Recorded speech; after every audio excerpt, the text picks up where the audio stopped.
entreprise, vous êtes salarié de l'État et ça ne devrait pas être ça. L'État devrait être notre salarié et pas le contraire. Là, nous sommes salariés de l'État parce qu'avec tout ce qui nous pique, dès le départ, eh bien, vous donnez beaucoup plus que la moitié de ce que vous gagnez au final à l'État. Et ça veut dire tout simplement que vous êtes son salarié. Et c'est un peu embêtant aujourd'hui dans un pays qui se dit libéral, qu'on soit salarié de notre propre État. Noir constat, Olivier.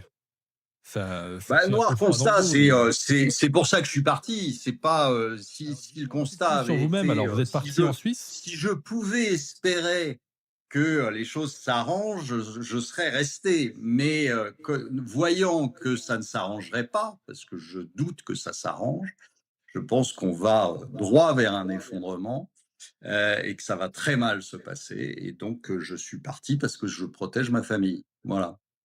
Et alors, c'est quoi le scénario d'effondrement, Olivier?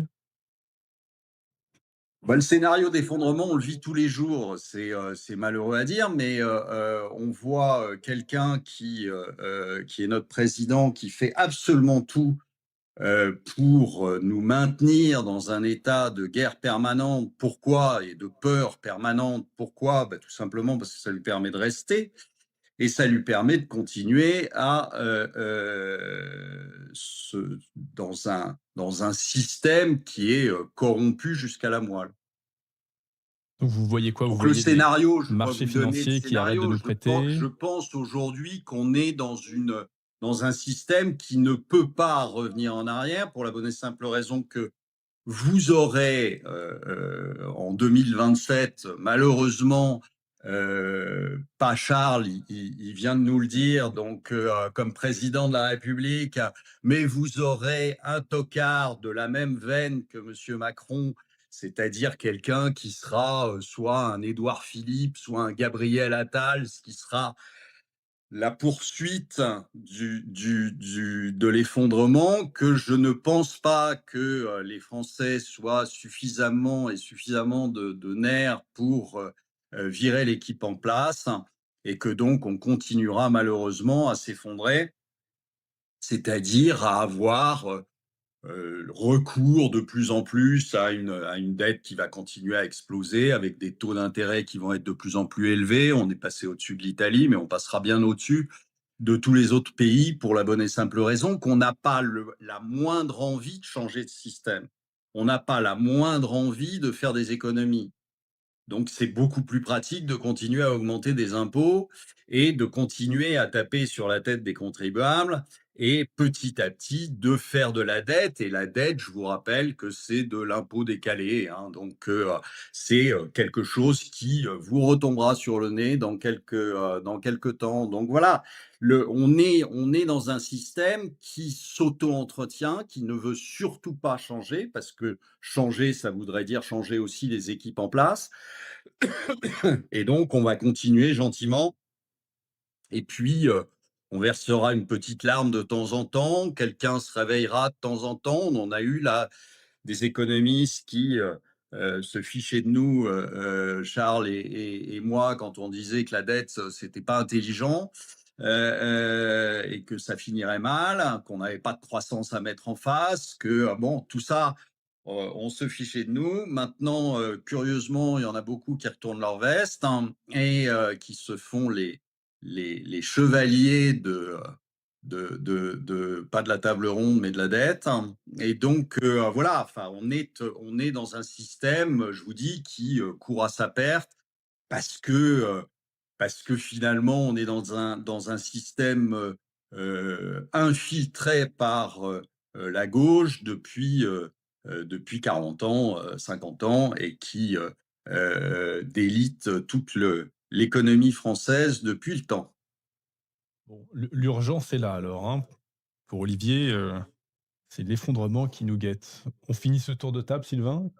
Quel est, ton point de vue? Comment tu vois les choses, toi qui es peut-être un tout petit peu plus jeune autour de Un la tout petit peu plus table? jeune. Est-ce qu'il y a un peu plus d'optimisme, un Alors peu ce qui est ce plus qui est ce qui est assez de intéressant, c'est qu'on a en fait, aujourd'hui réuni 3 générations différentes.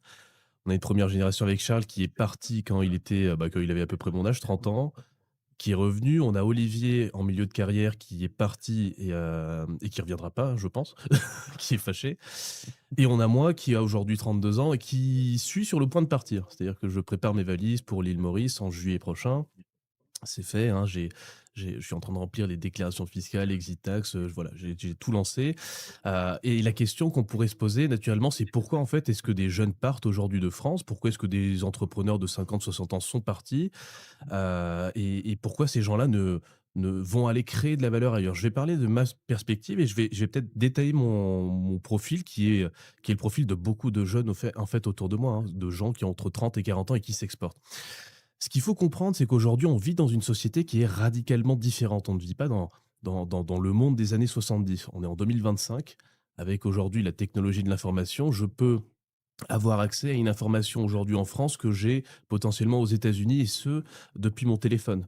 Ce qui permet en fait de communiquer avec des millions de personnes. Je peux, en tant que Français, communiquer avec mes concitoyens en étant, par exemple, je vous dis une bêtise, basé au Mexique. Ça, c'est aujourd'hui. Dans le monde de demain, avec l'intelligence artificielle, on pourra traduire notre discours en français automatiquement dans d'autres langues, en anglais, en allemand, en chinois, que sais-je, ce qui permettra en fait à des millions de personnes, des milliards de personnes de communiquer. Et ça, c'est quelque chose qui existe déjà dans le monde de demain. Les intelligences artificielles sur Google, sur Meta et sur toutes ces choses-là commencent à travailler sur des fonctionnalités qui permettraient à nous, par exemple, personnes qui discutons autour de cette table, d'avoir notre contenu traduit automatiquement dans plusieurs langues.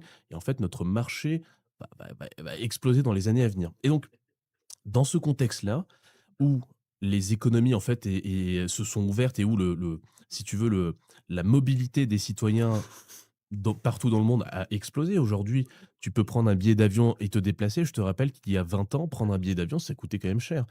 Tout le monde ne pouvait pas partir de France en prenant un billet d'avion. Il y avait un certain luxe. Les gens économisaient. Aujourd'hui, avec 50 euros, vous faites un Paris-Berlin. Je veux dire, ça n'existait pas avant, d'accord. Donc, le monde a évolué et des barrières qu'il y avait à l'entrée avant, qui retenaient les gens, qui faisaient qu'ils ne pouvaient pas s'expatrier. Ces barrières aujourd'hui n'existent plus. Et donc, un jeune aujourd'hui en France qui est formé a la possibilité, si tu veux, d'exercer dans plusieurs juridictions. Il peut partir. Les jeunes aujourd'hui en France parlent quasiment tous anglais, d'accord. Même si je sais qu'en Europe, on fait partie des moins bons élèves, hein, d'accord. Aujourd'hui, tu as quand même une grande partie de la jeunesse qui parle anglais, qui maîtrise Internet, qui maîtrise les outils d'intelligence artificielle, qui ont une bonne éducation. On peut dire ce qu'on veut. Alors, effectivement, le niveau de l'école en France régresse, hein, et tous les tests ne peuvent que l'illustrer, mais ça reste correct, d'accord? La génération des gens qui ont entre 30 et 40 ans aujourd'hui en France ont bénéficié d'une école qui était encore correcte et maintenant c'est plutôt les jeunes qui ont 15-20 ans qui en payent les pots cassés et ces gens-là, se disent, une chose: soit je reste en France et effectivement, je finance un modèle à perte parce que, sur votre fiche de paie, quand vous gagnez, je dis une bêtise, 3 000 €, vous coûtez à peu près 6 000 € à votre employeur. Quel est le plus grand poste de dépense de vos cotisations? C'est le système des retraites. D'accord? Vous payez énormément, pour payer la retraite d'une autre personne, hein, c'est le système des retraites par répartition et en plus de ça, vous payez, vous contribuez à la sécurité sociale et les gens font un arbitrage assez fou en ce moment, c'est qu'ils prennent le montant des cotisations sociales qu'ils payent sur leur salaire, ils regardent ce qu'ils paieraient dans le privé s'ils prenaient une mutuelle en partant à l'étranger, puis se rendent compte que l'un dans l'autre, la sécurité sociale commence à coûter plus cher que la mutuelle privée à service équivalent, voire supérieur pour la mutuelle. Parce que bon, aujourd'hui, quand on est malade et qu'on va dans un hôpital